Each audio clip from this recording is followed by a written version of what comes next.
Bless the children one by one.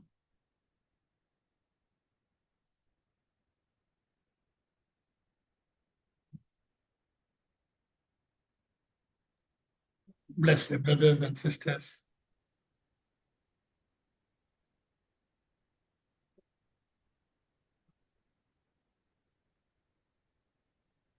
Bless close relatives and important friends.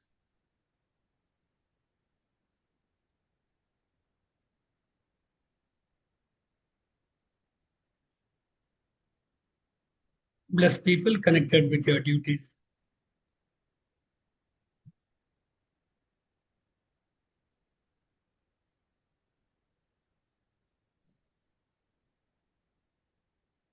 Bless your enemies or miscreants, if any, with kindness, so that they also change and lead a good life.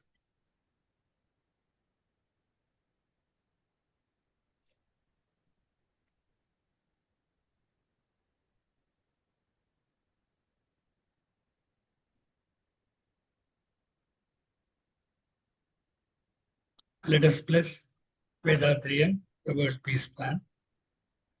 Be blessed by the divine. Let us bless the World Community Service Center. Be blessed by the divine. Let us bless the Temple of Consciousness at Arya. Be blessed by the divine. Let us bless all the meditation centers around the world. Be blessed by the divine. Let us bless all the participants of today's program and their family members. Be blessed by the divine. Let us take the twofold moral oath. I, in my lifetime, will not give pain to others physically or mentally. To the extent possible, I will remove the pain of others. I, in my lifetime, will not give pain to others physically or mentally. To the extent possible, I will remove the pain of others. I, in my lifetime, will not give pain to others physically or mentally. To the extent possible, I will remove the pain of others. We now expand our mind to the whole world and bless. Rain may pour on all parts of the world timely and sufficiently. Food grains may grow abundantly to the satisfaction of all living beings. Leaders of all nations may grow spiritually and do good service to humanity. May the whole world enjoy prosperity, happiness, and peace. May there be peace within us. May there be peace around us. May there be peace in the whole world. Peace, peace, peace. We thus conclude the meditation. Gently rub your palms and fingers, pass the energy over the face, raise your hands, take a deep breath, exhale it, bring your hands down, and gently open your eyes.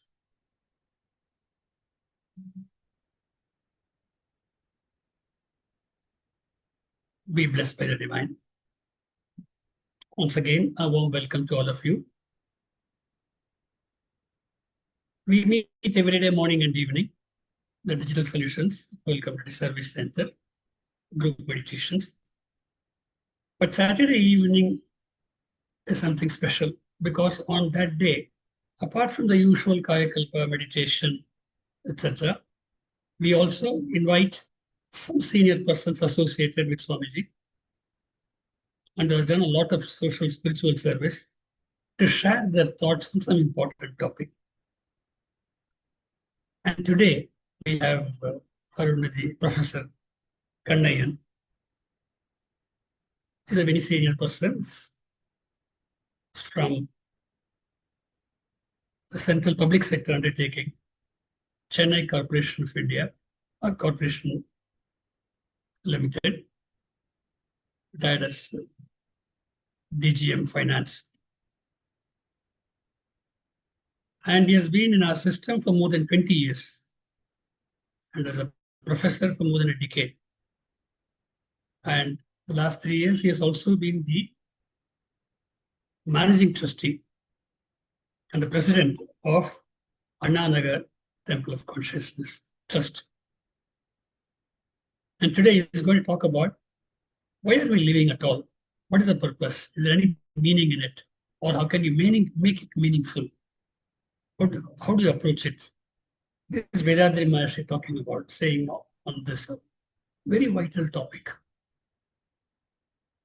So now, on behalf of all of you, I request Professor Kannayan to share his thoughts on this beautiful topic. Over to you, sir.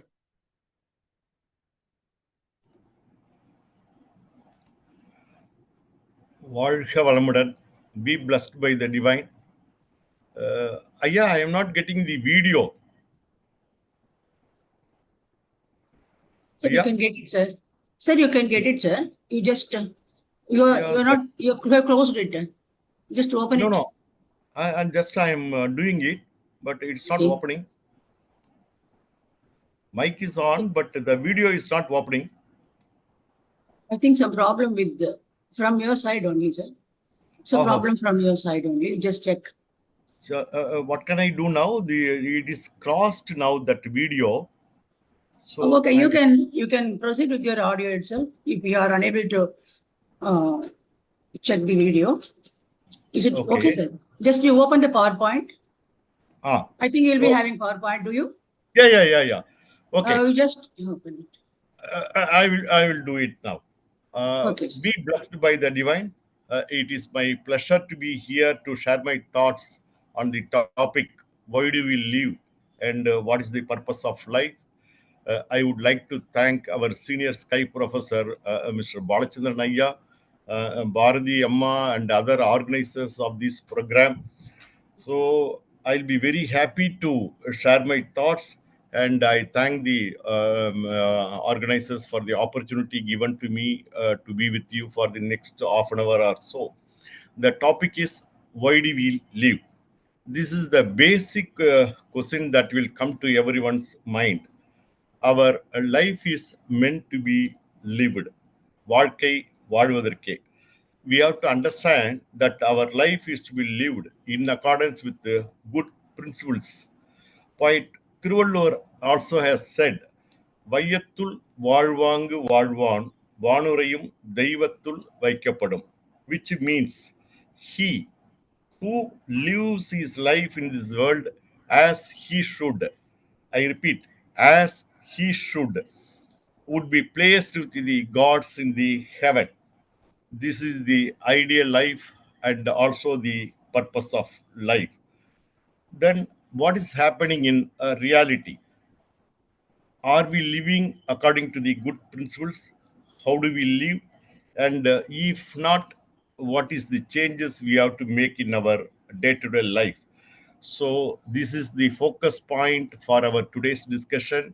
And with this background, I will start my discussion now through PowerPoint slides.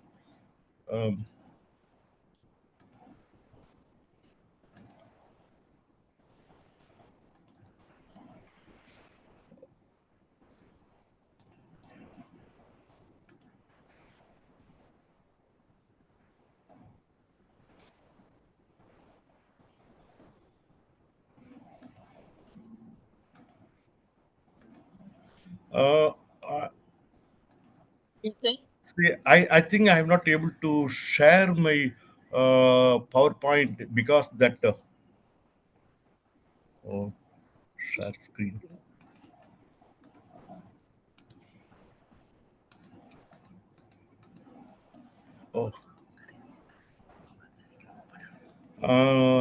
Bharati ma'am. Yes, sir. Even Yes. I'm not able to share my PowerPoint.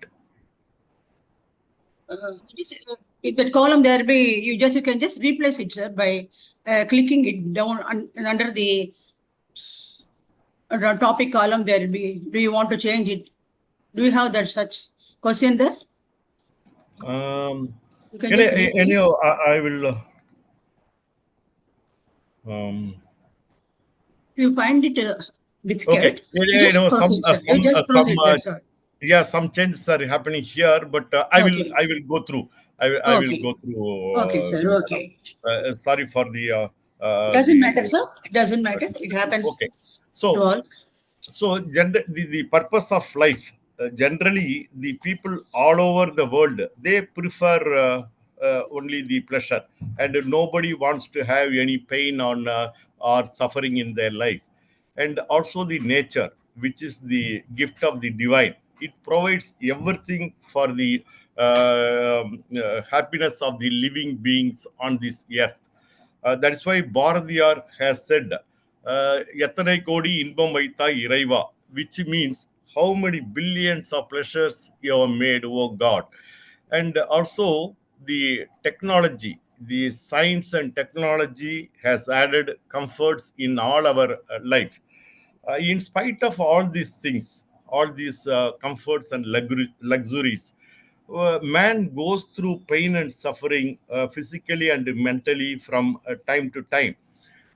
And if we analyze how people are living, they lose their health to make money, and then they lose their money to restore their health. I think everybody will agree to this. See, the thing is, most people think that the money and the wealth will give you a happy life to them. But unfortunately, after some time, when they become sick, the medical expenditure is on the higher side. And even if we take the insurance premium also, that will come with a lot of restrictions. So the thing is, since they ignore their health or don't bother about their health, they lose the money also.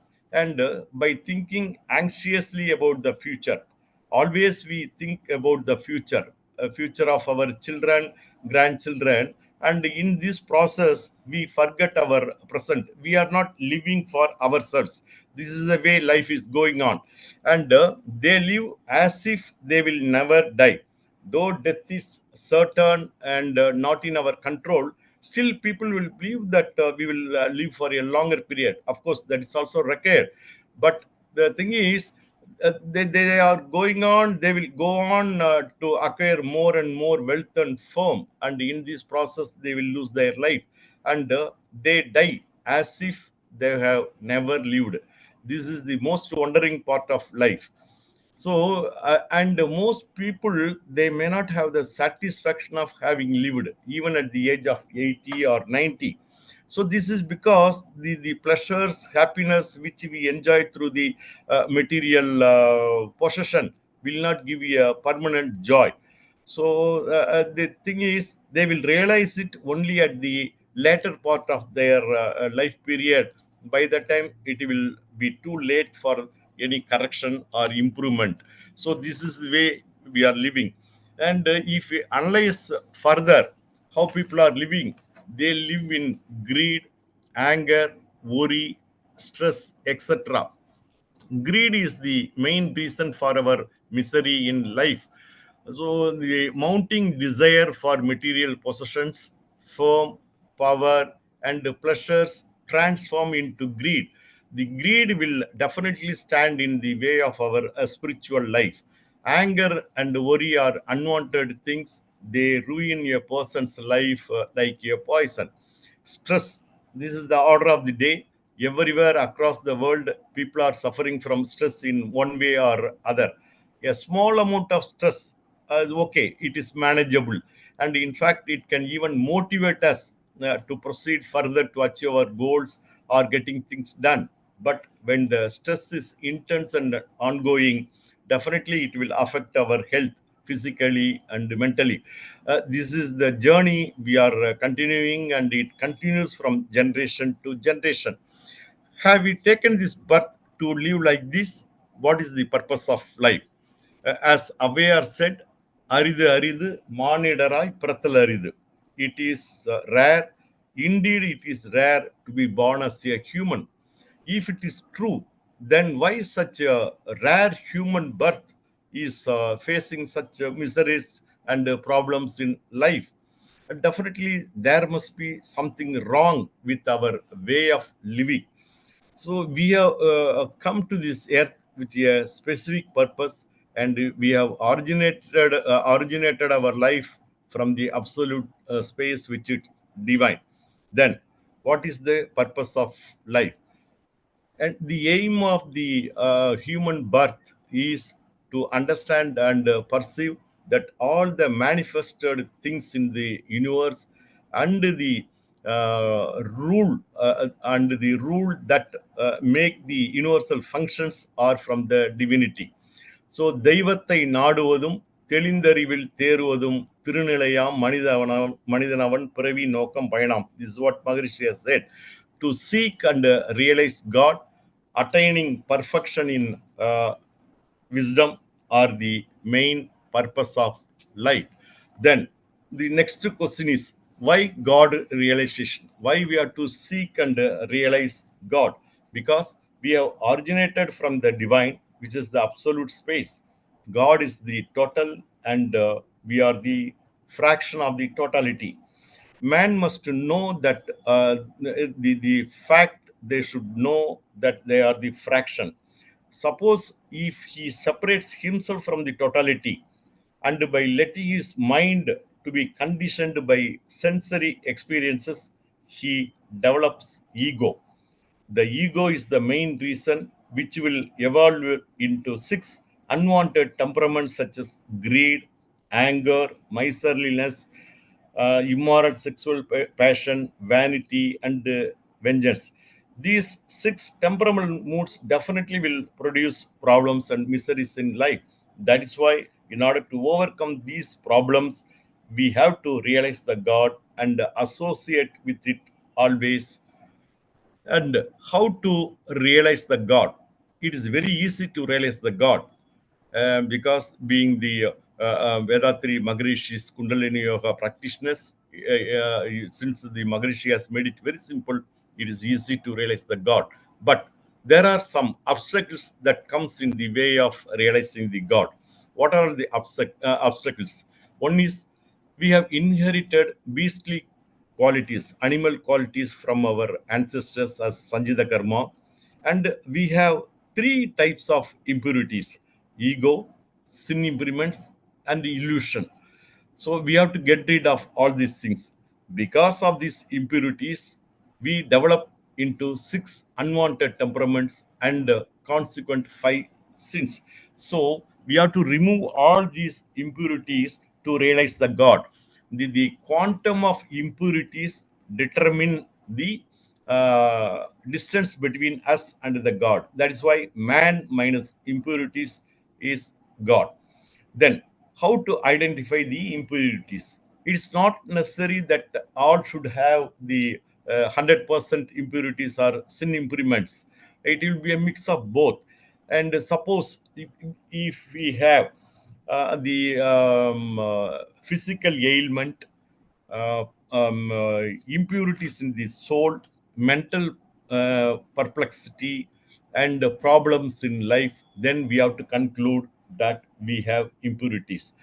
So, the purpose of birth is to get rid of these impurities and merge with the divine.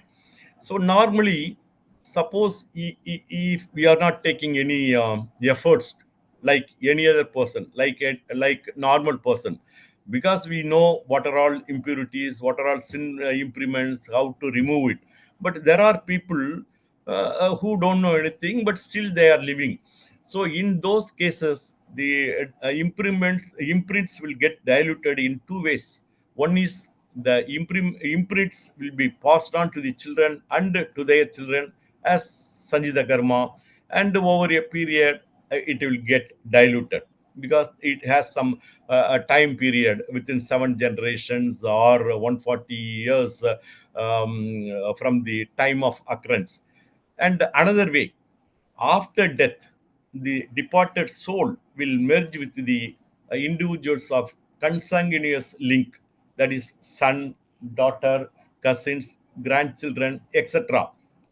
So after merging with them, the merging with the suitable soul, the soul will disintegrate over a period of time and become absorbed in the atmosphere.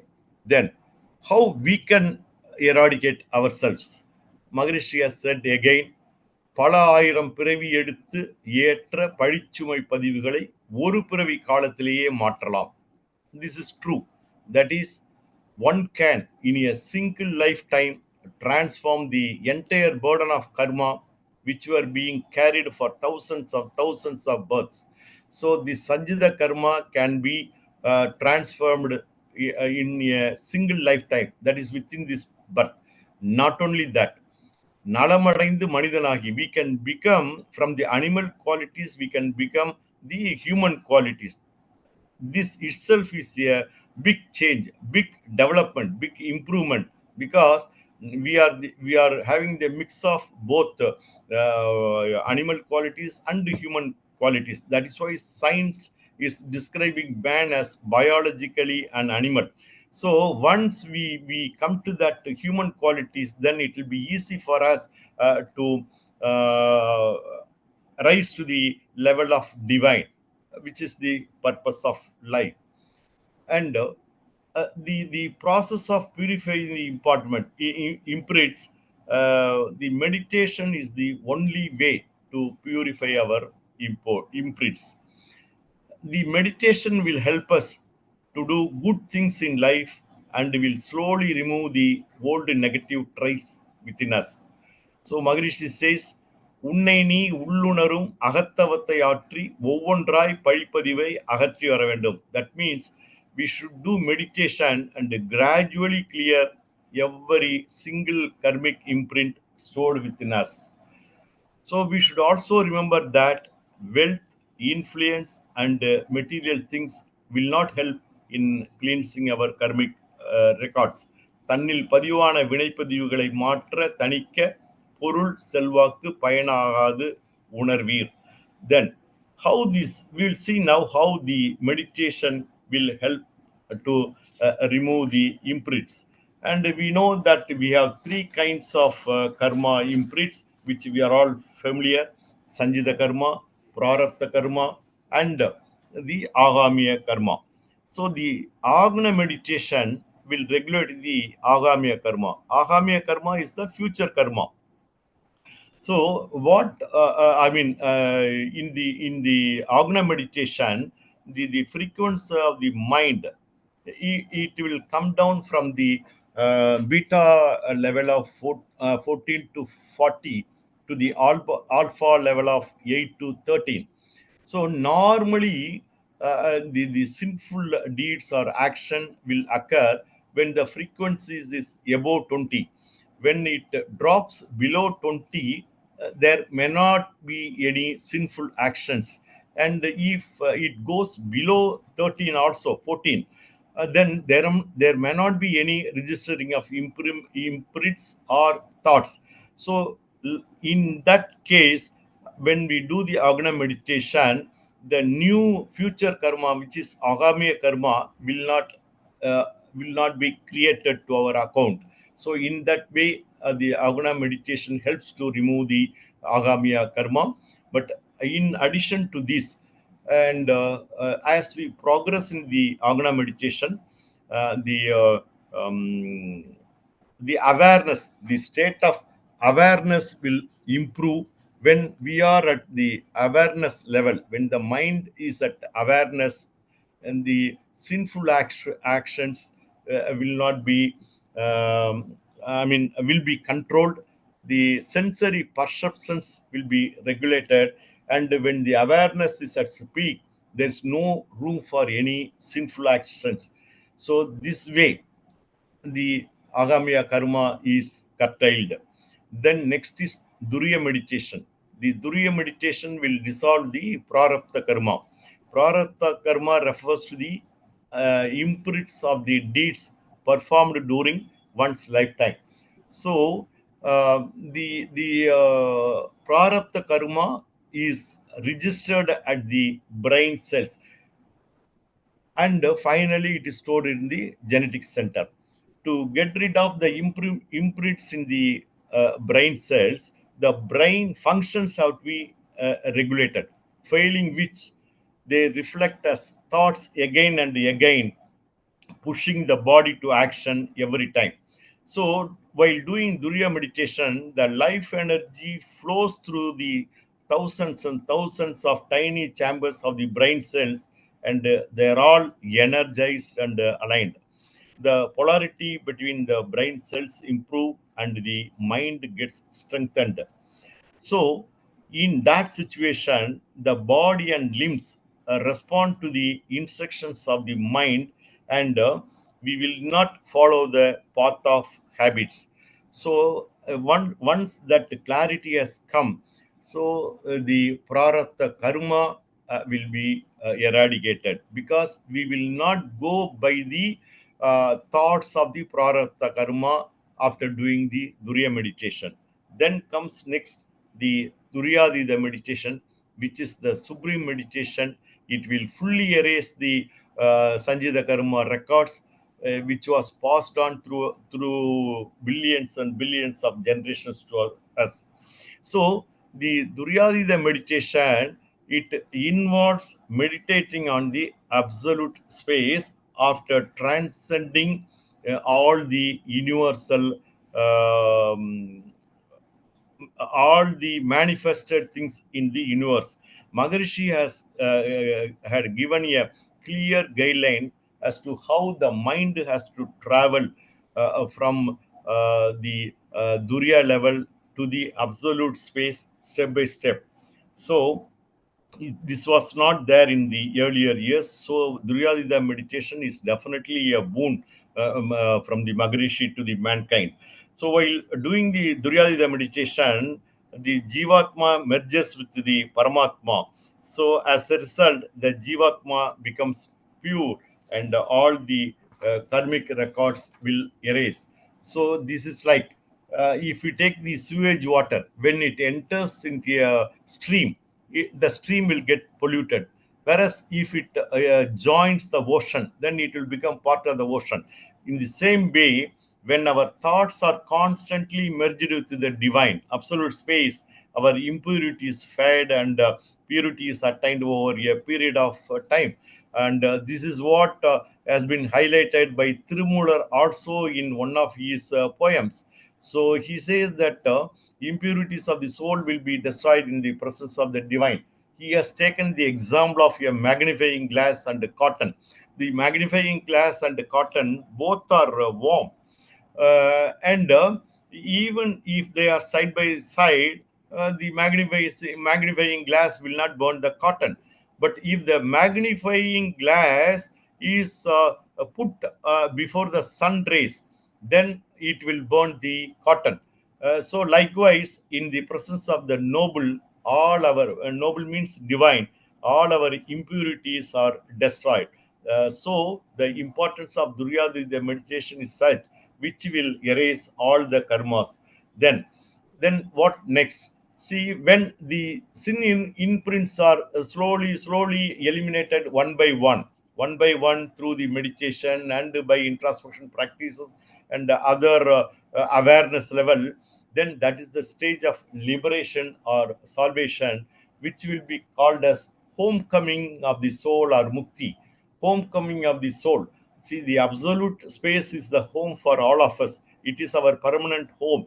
The home in which we are living is for the physical body only, and it is temporary.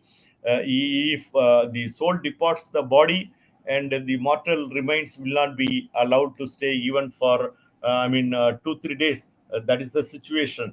So when Duryadi meditation is done regularly, the soul, because it will move from the Durya stages step by step to the absolute space. So naturally it wends its way home easily through the realization of the absolute. There will not be a problem, and it has to happen during one's lifetime, and not after death, as many people will think. So the consciousness which has come from the divinity, absolute space, will have peace only when it returns to its source. Like the rainwater which has originated from the sea will find it peace only if it joins the ocean. So like that, so the purpose of life is our this consciousness should merge with the total consciousness. So this way, our purpose of birth will be achieved. Then, so far we have seen that meditation will help us to remove the sin imprints and also to achieve the purpose of life. That meditation alone is not enough. We have to make some changes in our way of life also. So, for example, take the case of wealth. So we need money to live comfortably and to enjoy worldly pleasures, because money and wealth, they play an important role in our life. So see, in Sivaga Sindamani, there is a poem which was written 1,000 years back. பொருளில்லாருக்கு இவ்வுலகம் இல்லை, புண்ணியமில்லை, மருவிய கீர்த்தி இல்லை, மைந்தனின் பெருமை இல்லை, சகந்தனில் சஞ்சார பிரேதமாய் திரிகிவாரே, which means those without wealth have nothing in this world, no virtue, no lasting form, no pride from their sons or lineage. They simply wander like soulless ghosts in society. And the wealth, money and wealth will not give the joy and satisfaction forever. It will not be permanent. It will be only temporary. Our soul will be longing for something that is grace, which is divine. So we need both wealth and grace for leading a complete life. Wealth supports the body. Wealth supports the body, which is material requirement. Grace uplifts the soul. It is spiritual. So that's why Thiruvalluvar has said in one of his couplets, அருள் இல்லாருக்கு அவ்வுலகம் இல்லை, பொருள் இல்லாருக்கு இவ்வுலகம் இல்லாகியாங்கு. As this world is not for those who are without wealth, similarly, so that world means the inner world is not for those who are without grace. So today, most of our thoughts are oriented towards material life. There is no divine thinking or spiritual living. Because of this, we have become imbalanced, tilted towards one side, which is the material side. So when there is imbalance, there is no room for peace. So our life has become unstable. So we have to balance both the wealth and the grace, so that we can flourish and achieve the purpose of life. So the thing is, we have to start a fresh life now. We have to live differently, not like how we lived before. So wealth also to be accumulated, so also grace, we have to take steps to increase the grace also. So, and one point of time, after a point of time, the tilt is towards grace, towards spiritual. So that is the life which will give the peaceful life. And then there has to be some changes in our next level of activities also. One is the contented mind. Contented mind is the treasure of happiness. So we have to live happily with what we have now. Enough. I am satisfied now with whatever we have. And if we want to more, okay, let us try and earn it. So that way we can change our life. So contented mind definitely will give peace. And the expectations. So it is better that we don't expect anything from anyone at any point of time. Mostly expectations will lead disappointment only. And whatever is to happen, it will happen even if you don't expect. That is why we have to accept everything whatever is happening to us. And then the next is unconditional life. We should learn to live without too many conditions. Even for small things, we place conditions on others, life partners, children, and others. So definitely, this kind of conditions will make our life slowly miserable, and it will create stress, because we have to understand that the generations, the younger generations are more knowledgeable, more experienced, and their IQ level is more. So we have to respect their intelligence, responsibility, and their knowledge. Definitely we have to respect them. So and this will give you a joyful life to us. So we have come to the concluding part now. The life which we have now is a precious life. As Abhaya said, it is a rare, indeed, it is a rare to be born as a human. And once this body is gone, we won't get it again. So again, to quote from the Trimular, if body fails, soul fails. One cannot attain the consciousness or divine, which is the purpose of life. So while still we have the body, we must make our life meaningful and complete in order to achieve the purpose of life. The right way of life for that is spiritual living, as formulated by our Maharishi, which is the Sky Yoga. So we are very fortunate to be the disciples of Vedatri Maharishi, who has given a very simplified version of Sky Yoga. And if we do the Sky practices regularly, definitely we can achieve the purpose of life in this birth itself, with the mercy and blessing of divine and our group. Let me complete my presentation with this, and the floor is now open for discussion.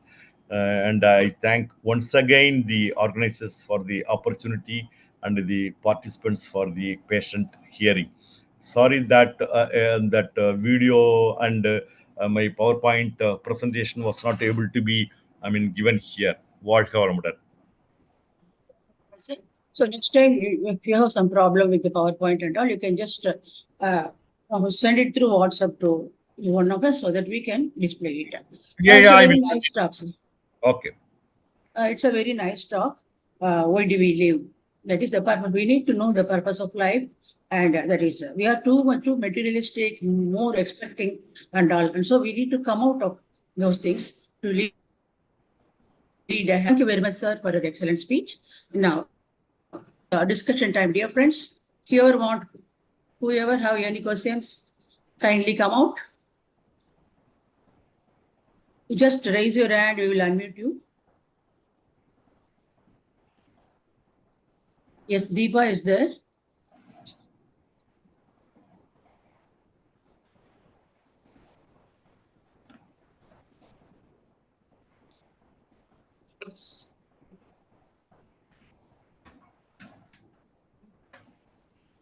Deepa?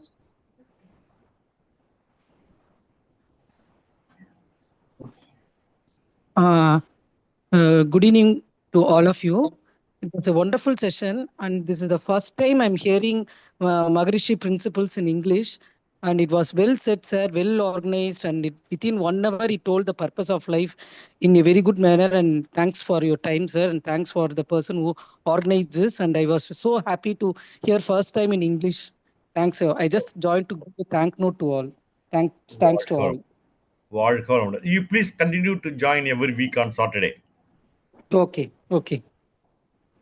Sure.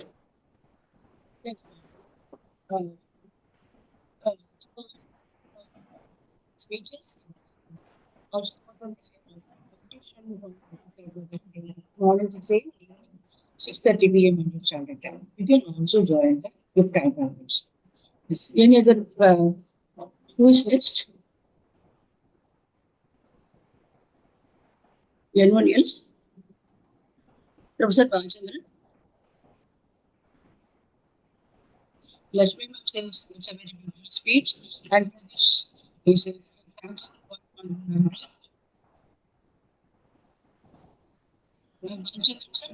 Yes. Thank you, Professor Kanayan. Yeah. Yes, it was a very nice Thank you, presentation. sir. Thank you, sir. We have to thank you for taking time and then giving this presentation. We'll check up why it is the video could not come and Even now I am here. trying, sir. It is crossed with red cross red. Yeah, you have got to click that. Yeah, You yeah. click No, sir. I have been doing it. But Okay, this we'll is the check it first- up separately. Okay, we'll check it up. separately. Because I have given my lecture. I think this is the 4th time, and those the first time I'm facing this. Anyhow, I will also check from my side, but it's not coming, and because of that, I think my PPT also I'm not able to share. Uh-huh. Okay, we'll find out from the technical team what exactly was the problem. And Okay. we'll see that. Yeah. Okay. Thanks. I would like, yes, like that, we would like to have more and more people attending this group meditation, and also start giving lectures in English, so that, the whole world today is in turmoil, and Swamiji's concepts and principles and practices should go all over the world in so many different languages. I would like request many of you to join even in our regular every day, morning and evening. Also, we have group meditations. Professor Bharati will make an announcement about that. Every day, morning and evening, we have group meditations in Kayakalpa. And in the morning, we also have videos of exercises, so you can all participate in that. But tomorrow also we have this in English and Tamil. We have a special program on Kayakalpa Yoga, morning 6 to 9, evening 6 to 9. People can join. And of course, every Saturday we also have special lectures apart from the usual these things. So thank you very much, sir, and over to Bharati Madam for announcements. And Thank you, Professor Ravichandran. Thank you very much, Professor Kannayan, for your excellent speech. And it was simple but very nice. Even without PowerPoint, you have given us the points very well. And thank you, Professor Ravichandran, for your continued guidance. And thank you all participants. And I have some announcements to be made now. We have foundation course being conducted monthly twice. That is 1st and 16th of every month. Also, Kayakalpa course is being conducted on 2nd Sunday of every month. And also to know more on Sky Yoga, you can just log on to www.kundaliniyoga.edu.in.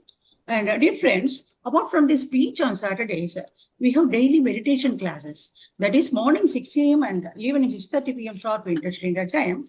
We are having meditation followed by thought for the day from the book Blossoms of Life, authored by our Guru. So, one Mr. Pratap has said the speech is very excellent. Thank you, Pratap. And kindly do join with more of your friends so that they will also enjoy the bliss as we are all having. And thank you all, dear friends. We'll meet again next Saturday with another important speech on Vedadriyam. Till then, it is Bharati signing off. Thank you all. Be blessed by the divine.